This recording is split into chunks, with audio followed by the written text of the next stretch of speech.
अस्सलाम वालेकुम स्टूडेंट्स आज हम एक्सरसाइज नंबर 1.1 इसका क्वेश्चन नंबर 2 करेंगे सॉल्व बाय फैक्टराइजेशन कि फैक्टराइजेशन के ज़रिए से आपने इनको हल करना है।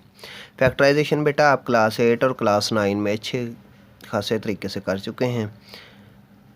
क्लास 8 में आपका चैप्टर नंबर 6 और क्लास 9 में चैप्टर नंबर 5 इसी से रिलेटेड था। तो इसका क्वेश्चन देखते हैं। टोटल 6 पार्ट हैं, कुछ मैं कर दूंगा, कुछ आपका होमवर्क। पहला पार्ट देखें, लिखा हुआ है x square minus x minus 20।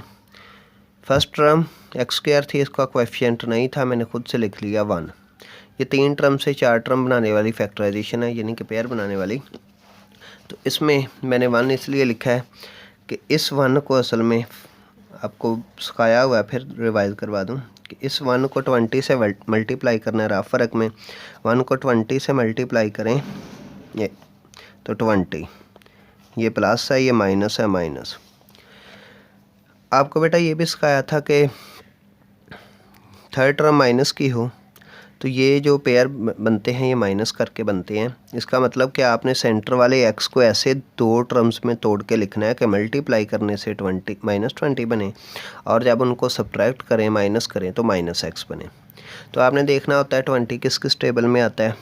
1 के टेबल से स्टार्ट कर दें, 20 के फैक्टर ढूंढें। 1 मल्टीप्लाइड बाई 20, फिर 2 मल्टीप्लाइड बाई 10, फिर 3 के टेबल में तो आता नहीं, 4 मल्टीप्लाइड बाई 5, और फिर 5 मल्टीप्लाइड बाई 4।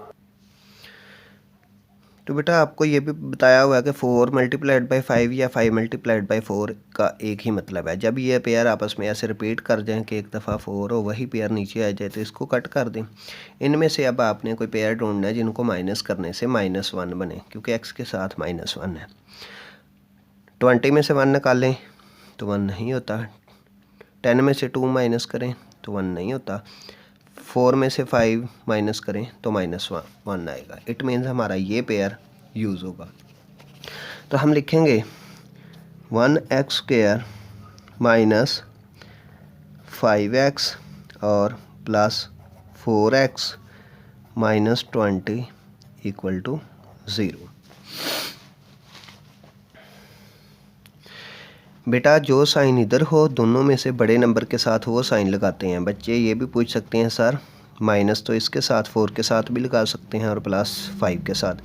तो इसका तरीका होता है, अगर थर्ड टर्म माइनस की हो तो एक साइन यहाँ पे प्लस का आना होता है, एक माइनस का। तो जो बड़ा नंबर हो, जो साइन सेकंड टर्म से पहले हो वो बड़े नंबर से पहले, इधर सेकंड टर्म से पहले माइनस है तो फिर यहाँ पर माइनस आएगा, और फिर दूसरे से पहले प्लस। और अगर यहाँ पर प्लस होता सेकंड टर्म से पहले तो फिर 5 से पहले प्लस आता, क्योंकि 5 बड़ा नंबर है, और इधर माइनस आता। अब इनमें से कॉमन ढूंढ। तो बेटा चेक करें, -5 को 4 से मल्टीप्लाई करें तो -20 बनेगा, और -5 में से 4 निकालें तो -x। अब इन दोनों में से कॉमन देखें, पहली 2 टर्म में से कॉमन और फिर नेक्स्ट 2 में से कॉमन। पहली 2 में से x कॉमन है,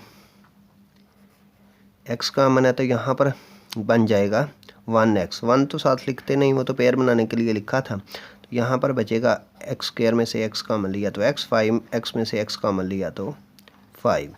यहाँ से 4 और 20 में से देखें तो 4 कॉमन, यहाँ बच जाएगा x माइनस 5 इक्वल टू 0।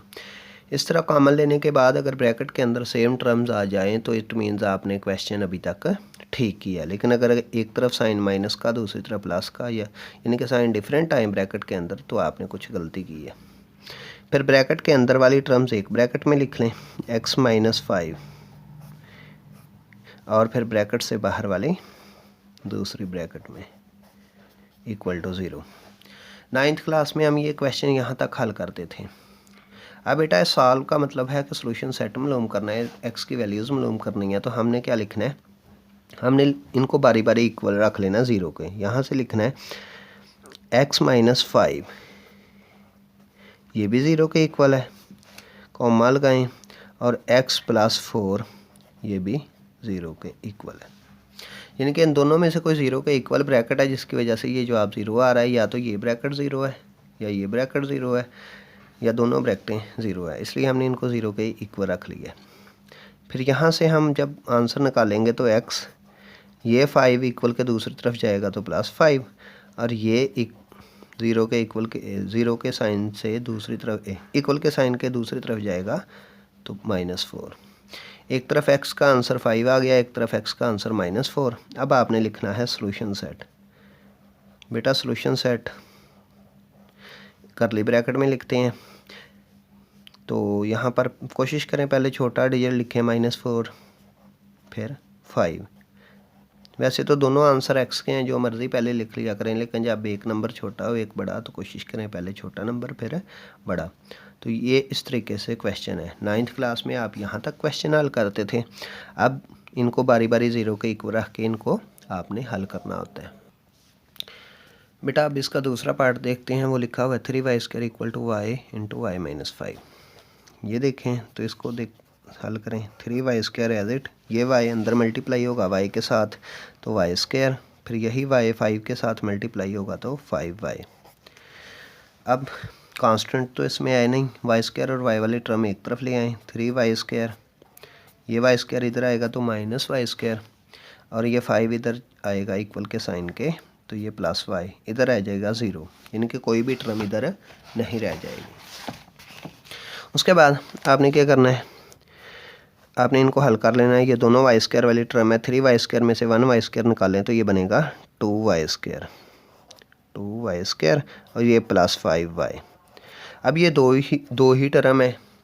3 से 4 टर्म्स में पेयर बनाते हैं। जब 3 टर्म्स हों तो उससे 4 बनाकर पेयर बना लेते हैं, लेकिन जब 2 ही टर्म हो तो इन्हीं में से आपने कॉमन ढूंढना है। इनमें से देखें तो बेटा ये y कॉमन है, इसमें आपको पेयर नहीं बनाने पड़ेंगे। फिर इन दोनों में से y कॉमन है, इधर बच जाएगा 2 और y, और इधर से y कॉमन आ गया तो बच जाएगा 5 = 0।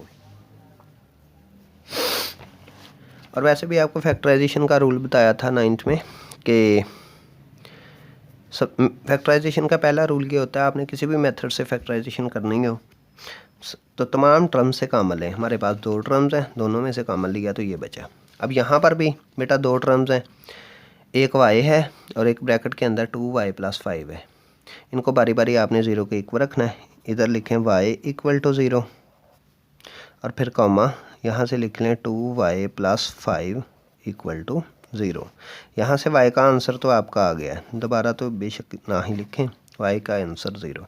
यहाँ से इसको हल करना पड़ेगा तो क्या बनेगा 2y, 5 दूसरी तरफ ले जाएं -5, और यहाँ से y = -5। ये 2y के साथ मल्टीप्लाई हो रहा है, इक्वल के दूसरी तरफ जाएगा तो डिवाइड हो जाएगा। ये y का आंसर आ गया। अब इसका भी सॉल्यूशन सेट लिख लें। सॉल्यूशन सेट इक्वल होगा -5/2। मैंने कहा था पहले कोशिश करें छोटा डिजिट लिख लें फिर 0। तो ये आपका सॉल्यूशन सेट है दूसरे सूत्र का। बेटा टोटल इसके 6 पार्ट हैं। तीसरा पार्ट देखें। पहले आपने इसको बनाना है, तीसरे पार्ट में हिंट दे देता हूँ। तीसरे पार्ट में आपने इसको स्टैंडर्ड फॉर्म में लिखना है, यानी कि 17x² पहले हो, फिर बेटा x वाली टर्म, फिर बगैर x के। लेकिन ये जो पहली टर्म है इसका प्लस होना भी ज़रूरी है, बेशक आपको माइनस कॉमन लेना पड़े। इसमें भी ये तो इजी बन जाएगा। 152 इधर ले आए, x² - 11x और -152 = 0। 3 से 4 टर्म बनाने वाली फैक्टराइजेशन कर लें, इधर भी वही करनी है। 5वां और 6ठा सवाल, इनको पहले आपने लिखना है स्टैंडर्ड फॉर्म में और फिर इनकी आगे फैक्टराइजेशन करनी है। ये मैं दोनों कोशिश करता हूँ आपको हल करके इनकी पिक सेंड कर दूँ, क्योंकि ये थोड़े से लेंथी हैं। तीसरा और चौथा आपने खुद राह पे हल करके पहले मुझे चेक करवा देना है, फिर बेटा इसको आपने नीट पर करना है। और बेटा एक और बात, कल जो क्वेश्चन किया था उसमें क्वेश्चन नंबर 4, इसमें थोड़ी सी एंड पे जाकर बेटा वो गलती थी साइन की, तो उसकी भी जो करेक्ट क्वेश्चन है उसकी मैं पिक आज आपको सेंड कर दूंगा। तो आपने कल जो क्वेश्चन सेंड किए थे मुझे उसके साथ वेरीफाई कर लेना है। अगर साइन में आपके वो फ़र्क आए तो जो आज क्वेश्चन सेंड करूंगा उसके साथ आपने चेंज कर लेने हैं साइन, दोबारा नहीं करना पड़ेगा उन्हीं को, बस आपने चेंज कर लेना, सवाल सही हो जाएगा। ओके बेटा, खुदा हाफिज़।